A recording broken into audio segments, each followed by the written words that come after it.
Councillor Sohel সহ 2 জনের ময়নাতদন্ত সম্পন্ন, কুমিল্লায় অতিরিক্ত পুলিশ মোতায়েন। গোমেজ হত্যায় শীর্ষ জঙ্গি সালেহিনের মৃত্যুদণ্ড বহাল, পলাতক আসামি আইনি সুবিধা পাবে না, মন্তব্য আপিল বিভাগের। ইভ্যালির স্থাবর অস্থাবর সম্পত্তির বিবরণ হাইকোর্টে জমা, গ্রাহকের অর্থ ফেরতে 6 মাস সময় চায় বোর্ড।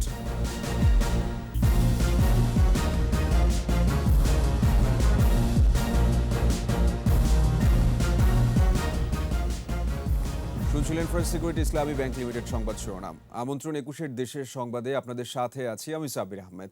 দর্শক, 21 টেলিভিশনের সংবাদ একই সাথে সরাসরি দেখতে পাবেন আমাদের ফেসবুক পেজ www.facebook.com/2124 অনলাইনে। কুমিল্লা সিটি কর্পোরেশনের কাউন্সিলর মোহাম্মদ সোহেল ও সহযোগী হরিপদ সাহার মরদেহ ময়না তদন্ত শেষে পরিবারের কাছে হস্তান্তর করা হয়েছে। হত্যার ঘটনায় মামলার প্রস্তুতি চলছে। এলাকায় মোতায়েন করা হয়েছে অতিরিক্ত পুলিশ। কুমিল্লা প্রতিনিধি হুমায়ুন কবির রনির সহায়তায় রত্না জামানের রিপোর্ট। ময়না তদন্তের পর সকাল 10:30টার দিকে কুমিল্লা সিটি কর্পোরেশনের 17 নম্বর ওয়ার্ড কাউন্সিলর মোহাম্মদ সোহেলের মরদেহ পরিবারের কাছে হস্তান্তর করা হয়। এ সময় সৃষ্টি হয় হৃদয় বিদারক আবহ।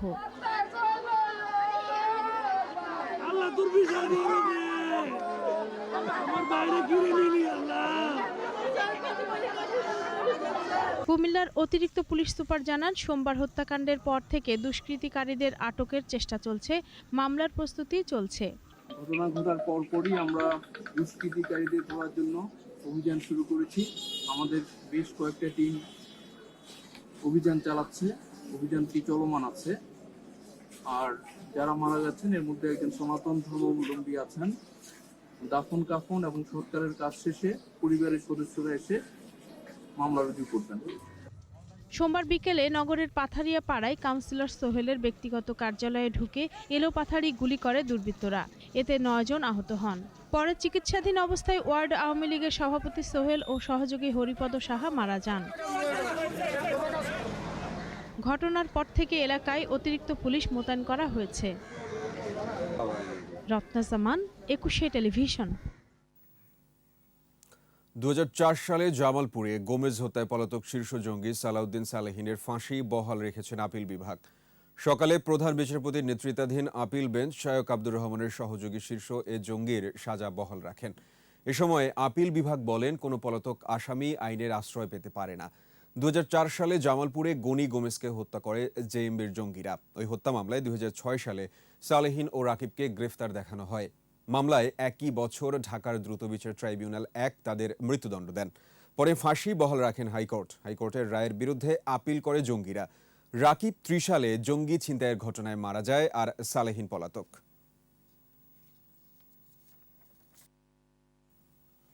ইভ্যালির স্থাবর অস্থাবর সম্পত্তির বিবরণ সহ প্রতিবেদন হাইকোর্টে দাখিল করেছে ইভ্যালির নতুন বোর্ড। এখন থেকে গ্রাহককে অর্থ ফেরত পেতে বোর্ডের কাছে আবেদন করতে হবে বলে নির্দেশ দিয়েছেন হাইকোর্ট। 6 মাস সময় দেওয়ার পরও অর্থ ফেরত না পেলে আদালতের দ্বারস্থ হতে পারবেন তারা। বিচারপতি খুরশিদ আলম সরকারের একক বেঞ্চ এ আদেশ দেন। শাকির আরজুর রিপোর্ট।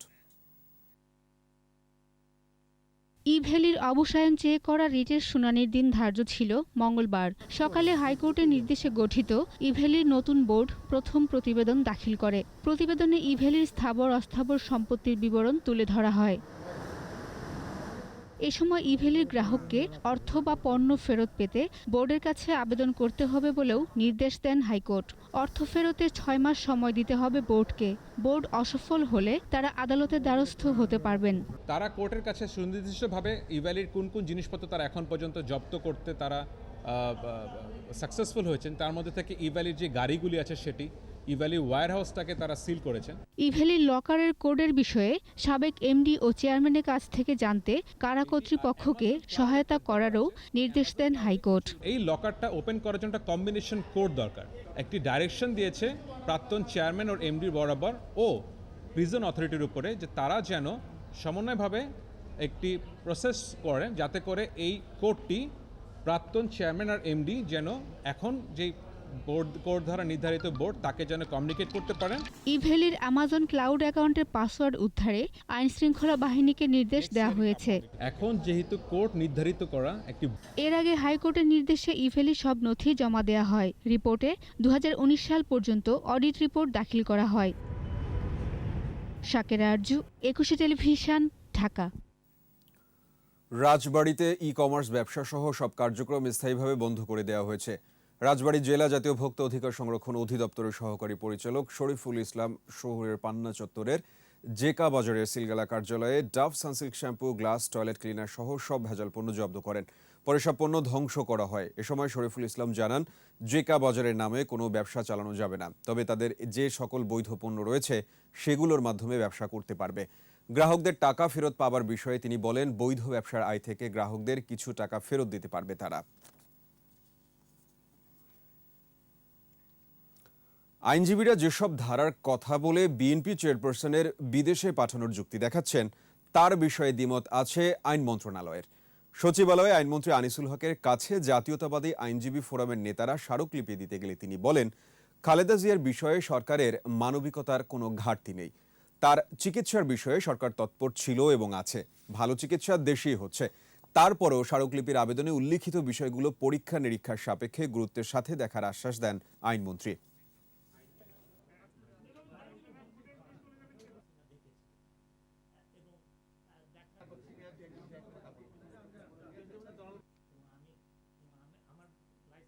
আমাকে একটু সময় দেয়, আমি এটা নিয়ে আলাপ আলোচনা করব। এবং কেউ জানে বেঁচে থাকুক, জানে বেঁচে না থাকুক, এটা আমাদের উদ্দেশ্য নয়, এইটুকু আমি বলতে পারি, এটা আমাদের উদ্দেশ্য নয়।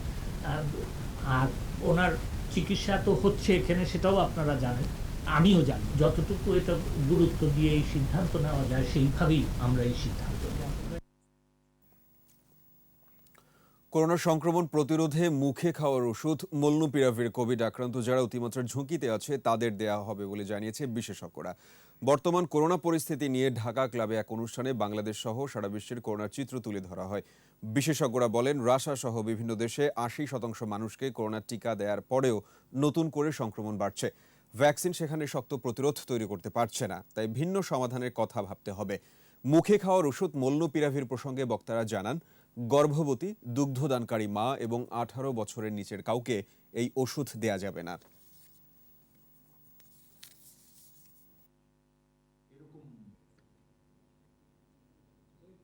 একটা প্যান্ডেমিক কীরকম হতে পারে, এটা কীরকম devastating socio economic cultural effect করতে পারে। We cannot say the world has recovered. This decline in cases in Bangladesh does not mean it's end of COVID. We need to remain vigilant. We need to use all the personal protective measures including vaccination such that it does not have a fourth wave. এবার আমাদের বিশেষ আয়োজন আমার বাংলা।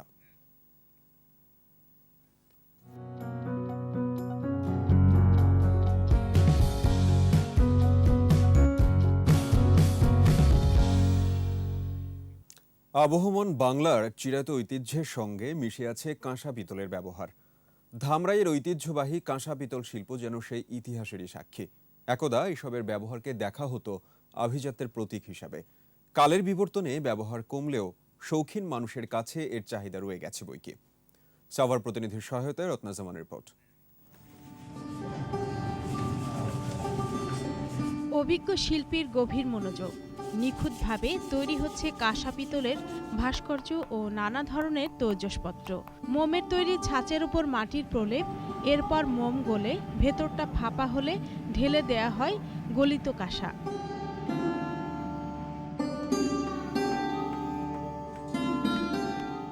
প্রত্নতাত্ত্বিকদের মতে আনুমানিক মুঘল আমলে উপমহাদেশে ব্যাপকভাবে কাঁসা পিতলের ব্যবহার শুরু। তখন তা দিয়ে ঢাল, তলোয়ার, তীর ধনুক সহ যুদ্ধ সরঞ্জাম তৈরি করা হতো। ব্রিটিশ শাসন আমলেও এ শিল্পের প্রসার ঘটে। সে সময় ঢাকার ধামরাই, শিমুলিয়া ছাড়াও টাঙ্গাইলের কাকমারি, জামালপুরের ইসলামপুর, বগুড়ার শিববাড়ি, মুন্সিগঞ্জের লৌহজংয়ে কারখানা গড়ে ওঠে।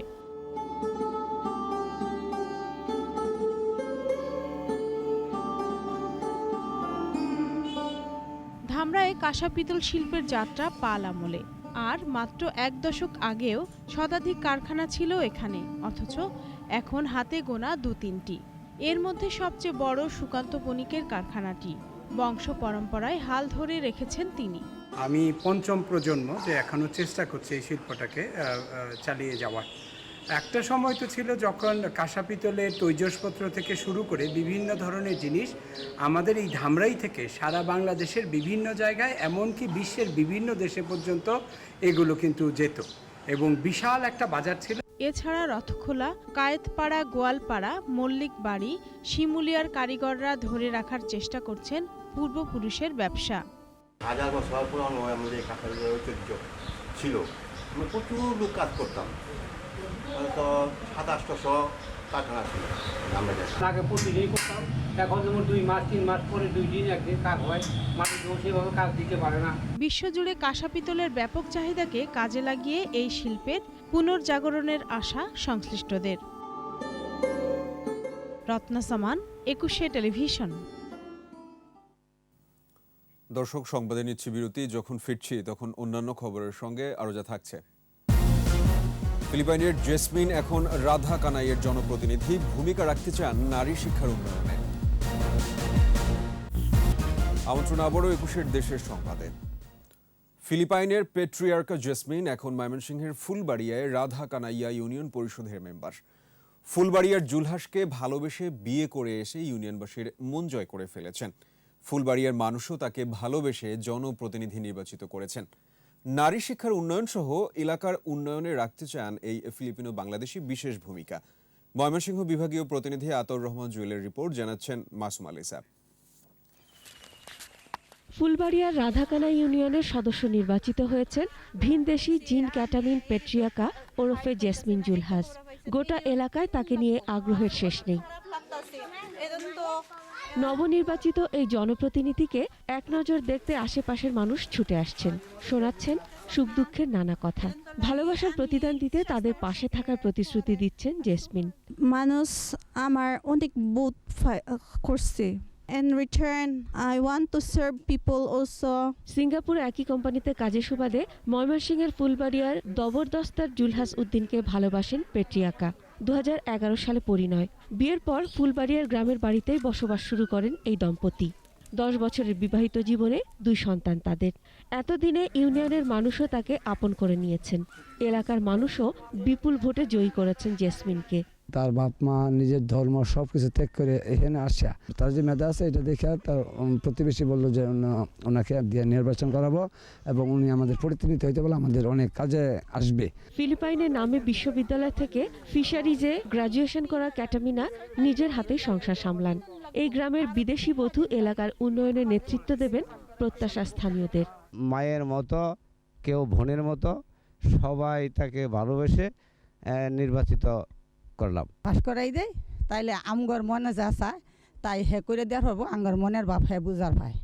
এলাকার সবাই তাকে খুব ভালো করে, আর সেও এলাকার মানুষকে খুব মূল্যায়ন করে। পেট্রিয়াকা জেসমিনও এলাকার দুঃখী অসহায় মানুষের সেবা করে যেতে চান। মাসুম আলিসা, 21 টেলিভিশন। সুনামগঞ্জে ইউনিসেফের লেটেস্ট লার্ন প্রকল্পের আনন্দধারা প্রাক প্রাথমিক বিদ্যালয় পরিদর্শন করেছেন বাংলাদেশে নিযুক্ত British high commissioner Robert Chatterton Dickson ও ব্রিটিশ সংসদ সদস্য হেলেন গ্রান্ট।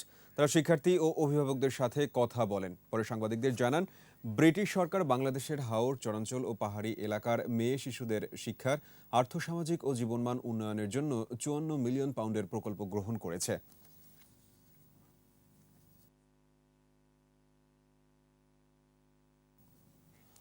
করোনা সংক্রমণ প্রতিরোধে মুখে খাওয়ার ওষুধ মলনুপিরাভির কোভিড আক্রান্ত যারা অতিমাত্রা ঝুঁকিতে আছে তাদের দেয়া হবে বলে জানিয়েছেন বিশেষজ্ঞরা। বর্তমানে করোনা পরিস্থিতি নিয়ে ঢাকা ক্লাবে এক অনুষ্ঠানে বাংলাদেশ সহ সারা বিশ্বে করোনার চিত্র তুলে ধরা হয়।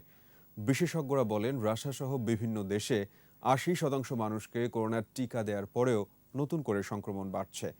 ভ্যাকসিন সেখানে শক্ত কোনো প্রতিরোধ গড়ে তুলতে পারছে না। তাই এই মলনুপিরাভির ওষুধ প্রসঙ্গে বক্তারা জানান, গর্ভবতী দুগ্ধদানকারী মা এবং 18 বছরের নিচের কাউকে এ ওষুধ দেওয়া যাবে না। মুন্সিগঞ্জ সদর উপজেলায় আব্দুল সাত্তার নামের এক ব্যক্তির ঝুলন্ত মরদেহ উদ্ধার করা হয়েছে। সকালে চরকেওয়ার ইউনিয়ন নলবুনিয়াকান্দি গ্রামের একটি বাগান থেকে ওই ব্যক্তির ঝুলন্ত মরদেহ উদ্ধার করে এলাকাবাসী। স্বজনদের অভিযোগ, ইউনিয়ন পরিষদ নির্বাচন কেন্দ্রিক বিরোধের জেরে তাকে হত্যা করা হয়েছে। লাশ উদ্ধার করে মুন্সিগঞ্জ জেনারেল হাসপাতালে পাঠানো হয়।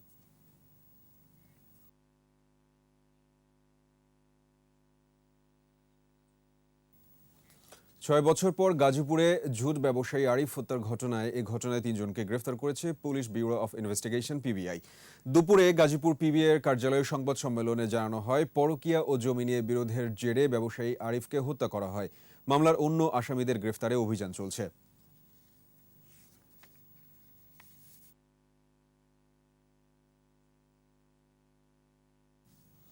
মানুষের মৌলিক অধিকারের নিশ্চয়তা দিতে পারলে বঙ্গবন্ধুর স্বপ্নের সোনার বাংলা গড়ে তোলা সম্ভব বলে মন্তব্য করেছেন গোপালগঞ্জ ২ আসনের সংসদ সদস্য শেখ ফজলুল করিম সেলিম। বলেছেন, কোনো মানুষ যাতে অভুক্ত না থাকে, তারা যেন আবাসন পায়, তা নিশ্চিতে সরকার বদ্ধপরিকর। দুপুরে ইউএনডিপি ও ইউকে এইডের অর্থায়নে গোপালগঞ্জ পৌর এলাকায় দারিদ্র্য জনগোষ্ঠীর জন্য জলবায়ু সহিষ্ণু আবাসন প্রকল্পের ভিত্তিপ্রস্তর স্থাপন অনুষ্ঠানে ভার্চুয়ালি যুক্ত হয়ে এসব কথা বলেন তিনি। এ প্রকল্পের আওতায় জেলার প্রান্তিক জনগোষ্ঠীর জন্য প্রায় ৩৩ কোটি টাকা ব্যয়ে ৩০ একর জায়গার উপর ৩৩৬টি ঘর নির্মাণ করা হবে।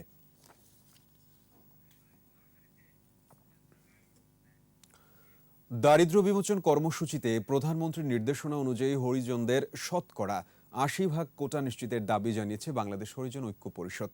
মঙ্গলবার সকালে নোয়াখালী প্রেস ক্লাবের সামনে মানববন্ধন থেকে হরিজন নেতারা জানান, শিক্ষাগত যোগ্যতা নেই জানা সত্ত্বেও লিখিত পরীক্ষা নেওয়া হচ্ছে। তাদের নির্ধারিত পদে প্রশাসন অহরিজনদের নিয়োগ দিচ্ছে। এতে তাদের মধ্যে বেকারত্ব বাড়ছে। শিক্ষাগত যোগ্যতা না থাকায় কোনো চাকরিও পাচ্ছে না সমাজের পিছিয়ে পড়া এই জনগোষ্ঠী। লিখিত পরীক্ষা বাতিল করে নির্দিষ্ট কোটায় চাকরি নিশ্চিতের দাবি জানান তারা।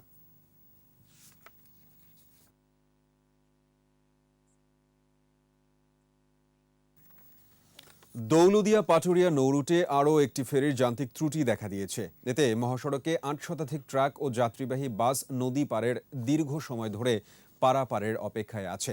বিআইডব্লিউটিসি জানিয়েছে, ২০টি ফেরির মধ্যে ৫টি ফেরি মেরামত থাকায় ১৫টি ফেরি দিয়ে যানবাহন পারাপার করা হচ্ছে।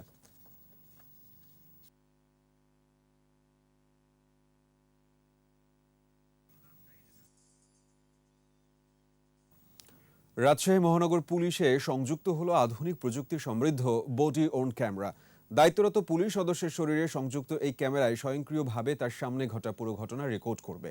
এর উদ্বোধন করেন পুলিশ কমিশনার আবু কালাম সিদ্দিক। জানান, প্রথমে ৪০টি বডি ওর্ন ক্যামেরা সংযুক্ত হচ্ছে আরএমপিতে। প্রথম পর্যায়ে আরএমপি ট্রাফিক বিভাগের সার্জেন্টদের দেয়া হবে। পর্যায়ক্রমে সকল পর্যায়ের পুলিশ সদস্যদের ক্যামেরা সরবরাহ করা হবে। ইউনিয়ন পরিষদ নির্বাচনে ব্যবহার হবে বডি ওর্ন ক্যামেরা।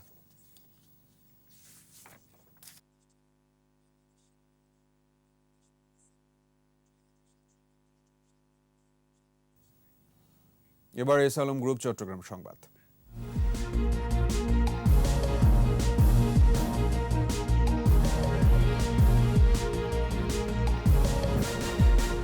এটি সর্বাধুনিক প্রযুক্তিতে পরিশোধিত এবং শতভাগ কোলেস্ট্রল ফ্রি। খাবো, এস আলম সয়াবিন তেল, ন্যায্য দামে সেরা ভোজ্য তেল। গণপরিবহনে হাব ভাড়া করার দাবিতে চট্টগ্রামে সমাবেশ ও বিক্ষোভ মিছিল করেছে শিক্ষার্থীরা। নগরীর ১৬ শহর ২ নম্বর গেট এলাকায় সাধারণ শিক্ষার্থীদের ব্যানারে এ সমাবেশ হয়। পরে থেকে মিছিল বের হয়ে জিএসির মোড়ে গিয়ে শেষ হয়। সমাবেশে শিক্ষার্থীরা বলেন, অতিরিক্ত ভাড়া বহন করতে তাদের কষ্ট হচ্ছে। দ্রুত হাব ভাড়া বাস্তবায়নের দাবি জানায় তারা।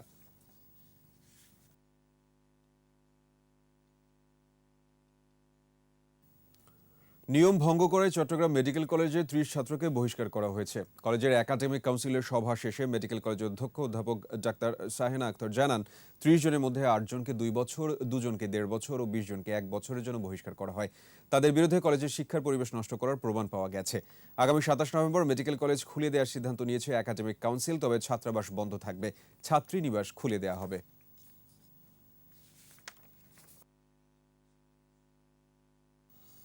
চট্টগ্রামে পোশাক শিল্প কর্মীদের করোনার টিকা দেওয়া শুরু হয়েছে। নিবন্ধন ছাড়া জাতীয় পরিচয়পত্র কার্ড দেখিয়ে টিকা নিতে পারছেন তারা। নগরীর বাইজিদের ইউনি গার্মেন্টসে পোশাক শ্রমিকদের টিকাদান কার্যক্রমের উদ্বোধন করেন বিভাগীয় স্বাস্থ্য পরিচালক ডাক্তার হাসান শাহরিয়ার কবির। বিজিএমই এর প্রথম সহ সভাপতি নজরুল ইসলাম, সিভিল সার্জন নেতৃবৃন্দ উপস্থিত ছিলেন। জানানো হয়, পর্যায়ক্রমে সব পোশাক শ্রমিক কর্মকর্তাদের টিকার আওতায় আনা হবে।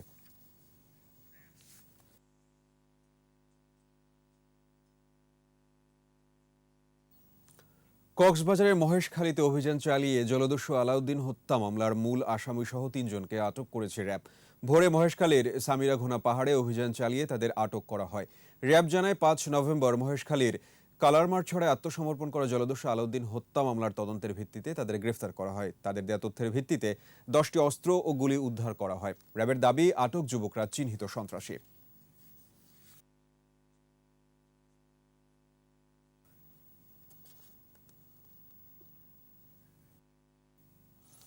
চট্টগ্রাম শাহ আমানত আন্তর্জাতিক বিমানবন্দরে এক যাত্রীর কাছ থেকে 4 কেজি 100 গ্রাম স্বর্ণ জব্দ করা হয়েছে। আটক করা হয়েছে ওই যাত্রীকে। সকালে দুবাই থেকে আসা একটি ফ্লাইটে আসা প্রবাসী মোহাম্মদ সোহেলের কাছ থেকে এই স্বর্ণ জব্দ করা হয়। গোয়েন্দা সংস্থার তথ্যের ভিত্তিতে স্বর্ণসহ তাকে আটক করা হয়। কাস্টমস কর্মকর্তা জানান, জব্দ করা স্বর্ণের মধ্যে 26টি বার, 6টি গলানো স্বর্ণের পাত, 3টি গোল্ড পেন্ড ও 5টি হাতের বালা ও একটি নেকলেস রয়েছে।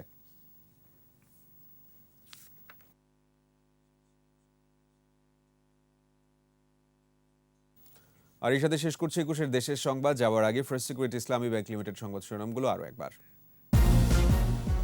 কাউন্সিলর সোহেল সহ 2 জনের ময়নাতদন্ত সম্পন্ন, কুমিল্লায় অতিরিক্ত পুলিশ মোতায়েন। গোমেজ হত্যায় শীর্ষ জঙ্গি সালেহিনের মৃত্যুদণ্ড বহাল, পলাতক আসামি আইনি সুবিধা পাবে না, মন্তব্য আপিল বিভাগের। ইভ্যালির স্থাবর অস্থাবর সম্পত্তির বিবরণ হাইকোর্টে জমা, গ্রাহকের অর্থ ফেরতে 6 মাস সময় চায় বোর্ড।